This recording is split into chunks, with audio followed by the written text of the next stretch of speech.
Hey everybody, Pastor Dean again. We are here again, and we're going to kick off a new series this coming Sunday, February 12th.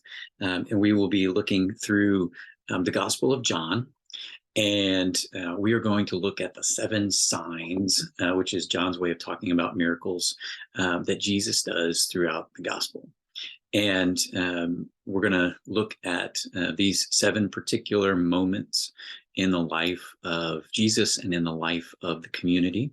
And we're going to look at how each of these signs increases life within the people, within the community, and within the way that Jesus is revealing himself. So, two things that signs do in the Gospel of John. One is that they provide a new way for those who are affected by the sign to live their life.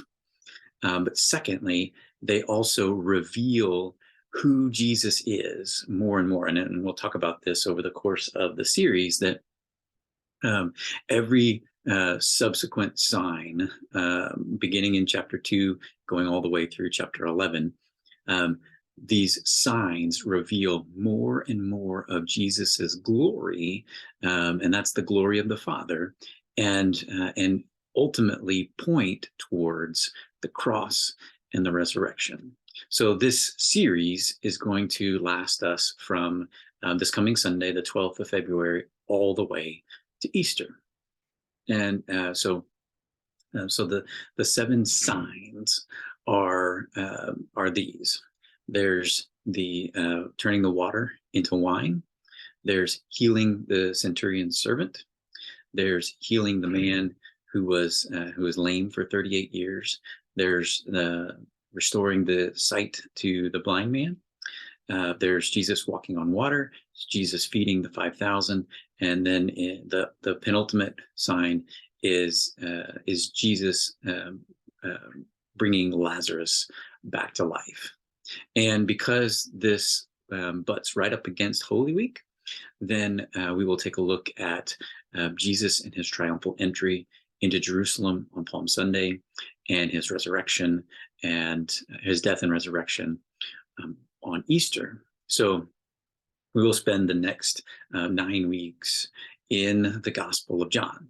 And I'm going to put together a reading plan, and I will put that onto the home sheet for this coming weekend. And then I'll put the whole thing on there, and then we'll parcel it out over the weeks. So most likely it will be at a reading pace where most folks will be able to engage in the text. In addition to the Sunday sermons, we will have an all-church Bible study on Tuesday, March 14th.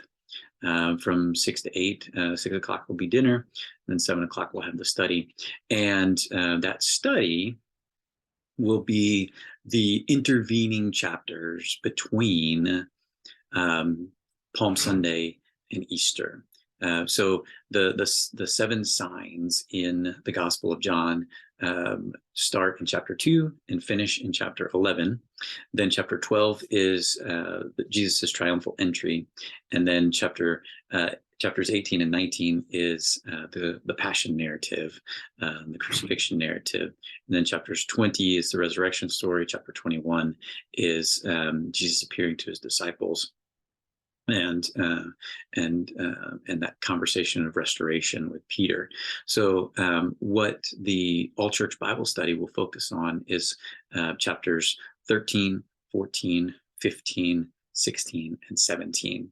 And there are some powerful moments in those chapters that we won't have time to cover during Sunday morning, and we'll touch on some of them during our Holy Week services. But there's but I want to offer that as an opportunity to gather around those particular texts, and you'll hear more about that as we get closer. So for this coming Sunday, the 12th, we're going to dive into John chapter 2, and take a look at Jesus turning water into wine at a wedding in Cana. So it's verses 1 through 11. And I'll go ahead and read it to you. It says, on the third day, there was a wedding in Cana of Galilee, and the mother of Jesus was there. Jesus and his disciples had also been invited to the wedding. When the wine gave out, the mother of Jesus said to him, they have no wine.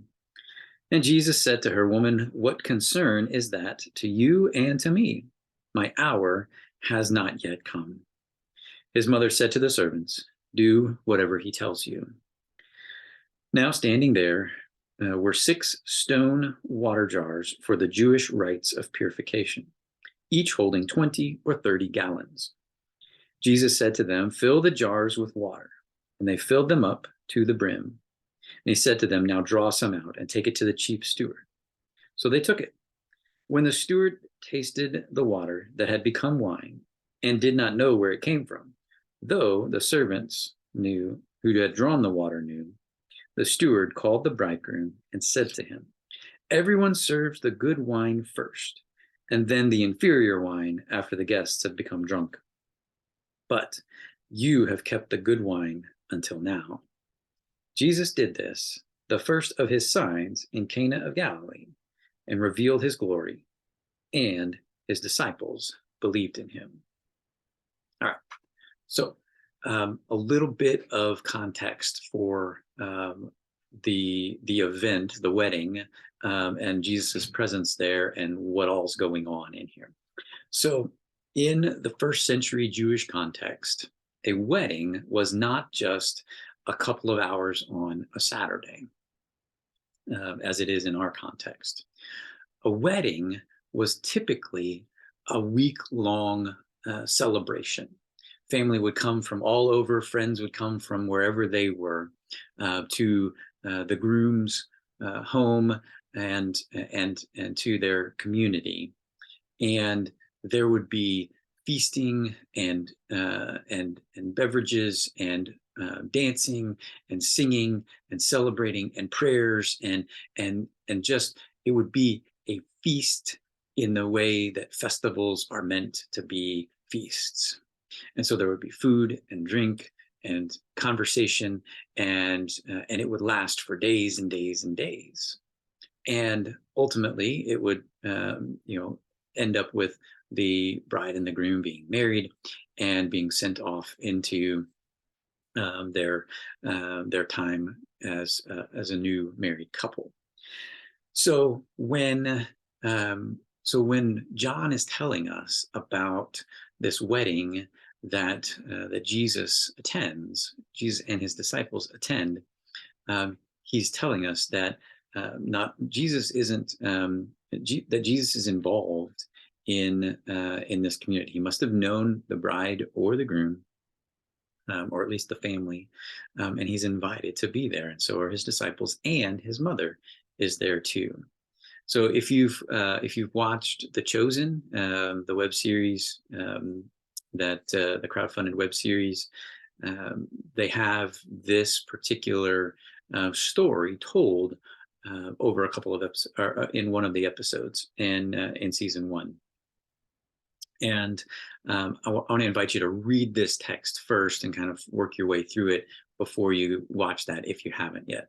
But it's a good episode, and I commend it to you.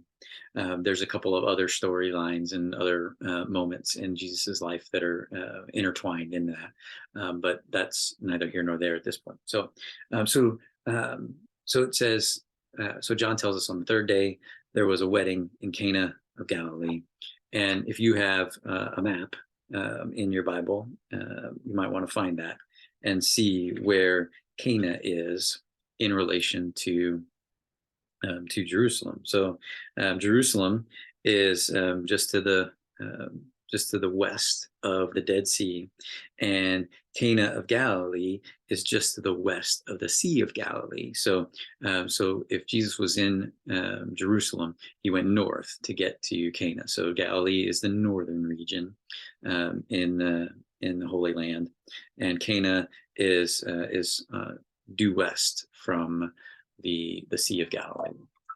And and so that's where we are, is in Cana of Galilee. And Jesus' mother is there, and Jesus and his disciples are at the wedding as well. And because this is a big multi-day event, the groom's family would have brought in a wine steward, someone who was responsible for distributing the drinks out to all the guests. And they would have brought jugs and jugs and jugs of wine in order to last the whole time, based on the number of people they expected. And so verse 3 tells us that the wine ran out. And RSV says when the wine gave out. There's when I did some original language work for this text, the idea is that it is deficient. It came up short. So they had wine, but it was not enough to last the whole time, or perhaps there were more guests than were expected, and somehow the wine was deficient for the number of days or the number of people. So the wine runs out, the wine gives out, and the mother of Jesus says to him, they've run out of wine. They don't have any wine, and basically they hold no more wine. And Jesus says to her, what concern is that to you and to me? And don't be thrown off by Jesus using the word woman to talk about his mother. It's not an insult. It's just a way of addressing her. So he says, what concern is that to you or to me? And he says, my hour has not yet come. And this is a big phrase, this idea of an hour having arrived or not. Is a big deal in the Gospel of John, and we'll see it over and over again as you read through the Gospel. You'll see that Jesus talks about his hour, his time, and that's what the fourth Gospel sort of has this as a repetition throughout.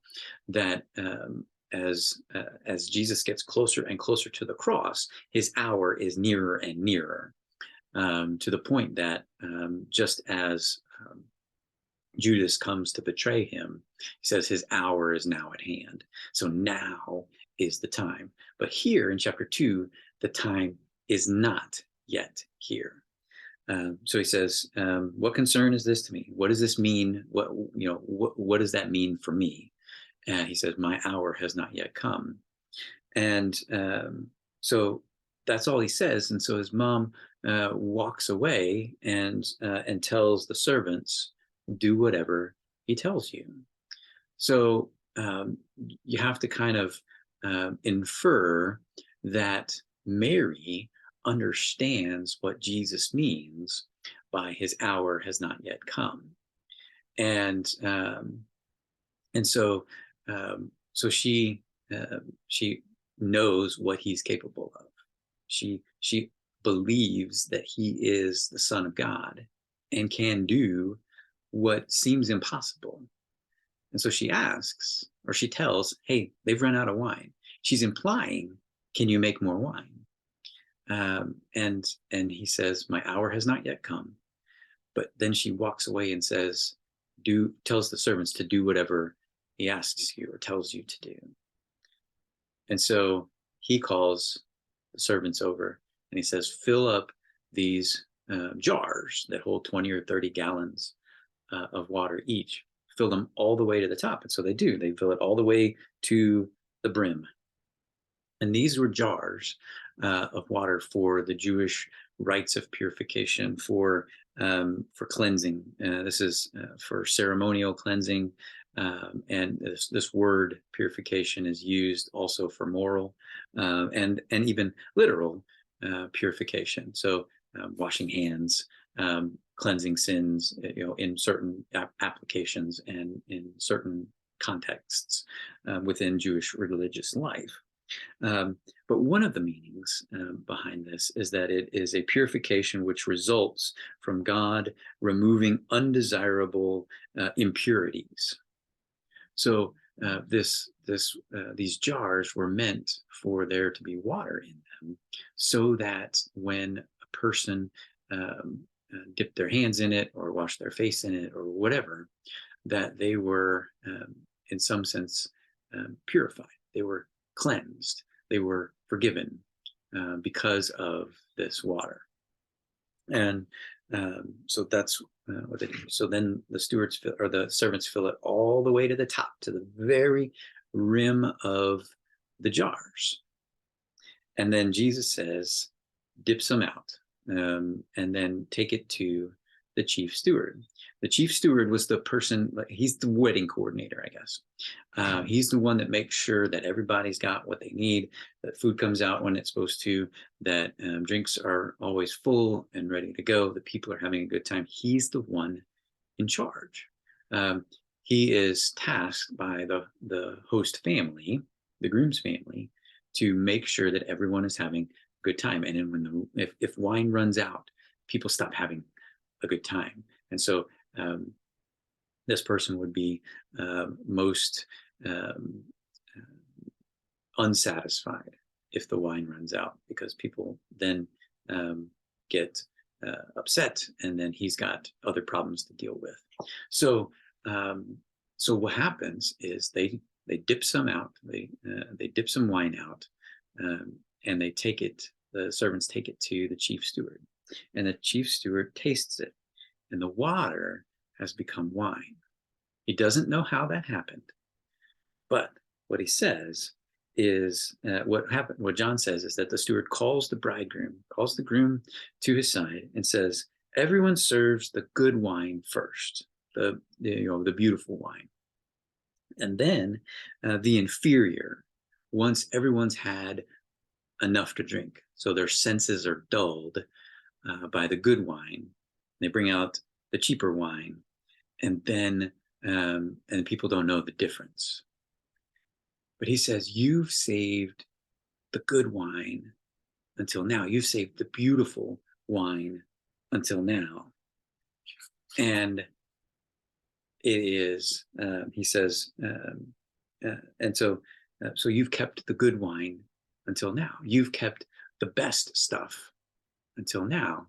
So if you think of several days of this feasting, then you serve the potent wine, the watered down stuff later. Potent wine first, the watered down stuff later, and then the chief steward says, "You've saved the best for now," which is opposite of what normally happens, is what he says. And this is a huge compliment to the groom, and especially to the groom's family.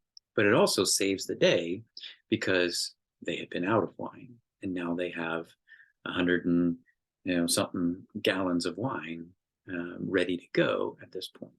They have enough. So verse 11 says, Jesus did this, the first of his signs, and signs is a word, semeion. It's a sign, it's a miracle, it's an indication, it's a mark, it's a token. It's often used about signs and wonders, miracles and wonders in Scripture. And again, this is the word that John uses to talk about Jesus's miracles. And so this is a miracle that has happened. He's turned water into wine, and he has saved this wedding. And because of it, his glory is revealed. And as we'll see, each time he does one of these signs, each time Jesus heals somebody, or turns water into wine, or walks on water, or whatever, feeds people, then his glory is revealed a little bit more.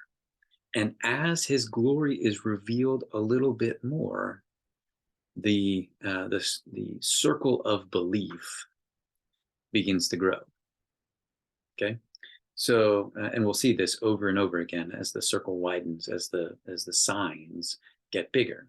But here in chapter 2, Jesus did this, the first of his signs in Cana of Galilee, and revealed his glory, and his disciples believed in him. I want you to circle that, make sure you underline that, whatever you need to do, key in on that. Because this moment where Jesus turns water into wine, John says, is the moment where his disciples believed in him. They believed what he had been telling them. They believed that he was the Messiah.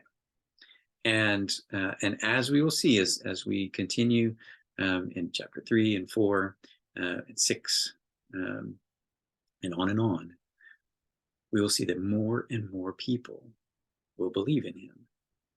More of them will find that that who Jesus says he is who they come to understand him to be. And so this first miracle, when Jesus turns water into wine, this first sign reveals his glory, and his disciples believe in him. His disciples, those who are closest to him, are the ones who begin to understand when he said earlier, come and see. That's in chapter 1. I encourage you to read that too. Encourage you to read the whole gospel.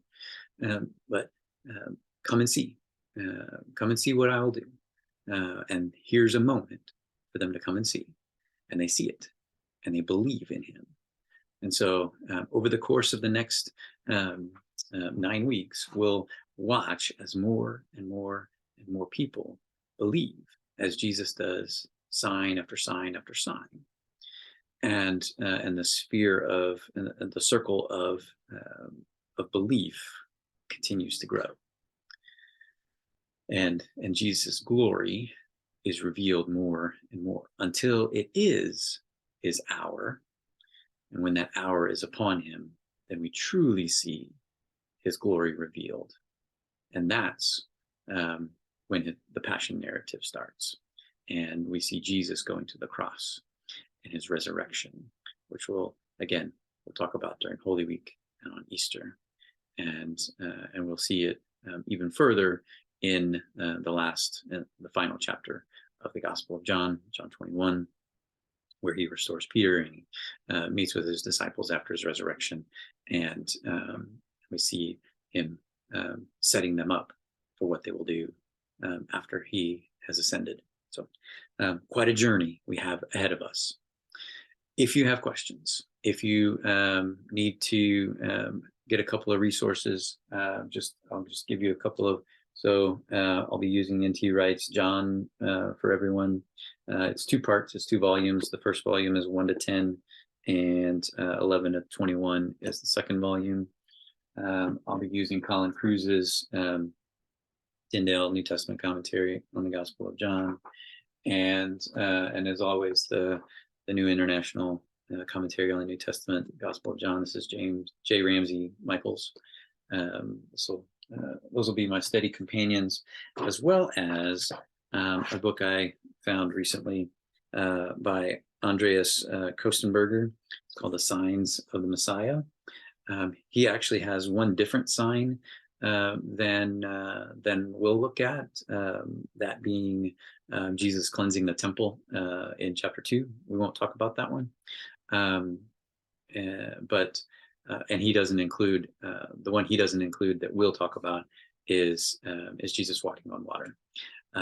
But I chose the 7 that I chose, and you might want to take a look at this one. It's kind of expensive for the length of it. It's about 160 pages or so, and 180 pages.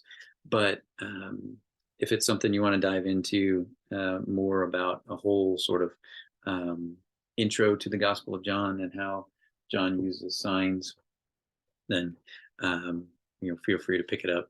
It's on Amazon. It's like $28 or something like that. So anyway, if you have questions, if you have things you need to research, if you need help with anything, please feel free to reach out. Like I said, the home sheet will have, this week it'll have the whole reading plan for the Gospel of John through our series. And then each weekly one will have daily readings for folks to follow along and keep pace so that they finish the whole gospel within within these weeks of our series. So blessings to you. Appreciate what you do. Let me know if I can help you in any way, shape, or form. Talk to you again soon.